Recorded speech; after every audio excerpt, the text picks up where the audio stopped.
Matching your fishing line to the type of fish you're trying to catch is the topic of this week's CCX Sports Ice Fishing Tip. Here's Terry Tuma with more. Last tip we talked about line calling. Another big question today is, what poundage of test line should I use? Why is it so important? Match the poundage of test line to the species that you're pursuing, and of course also the lure. Generally speaking, for crappies and bluegills, I use 2, 3, and possibly 4. Generally speaking, staying with 3-pound test line.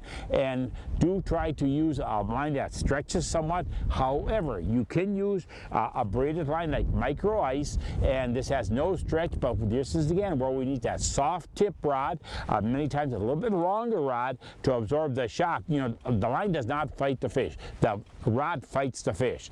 And what we need to do then is add a section of monofilament line, maybe 2 feet, maybe 3 feet, depending on the type of lure we're using, the species we're pursuing.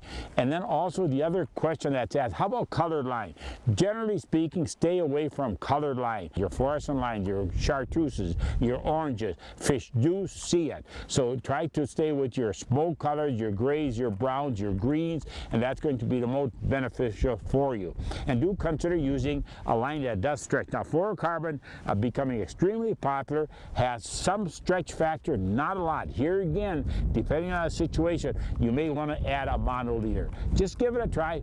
Pay attention to your line, the poundage you test and so forth. It relates to drag resistance too. And be sure to tune in next week right here.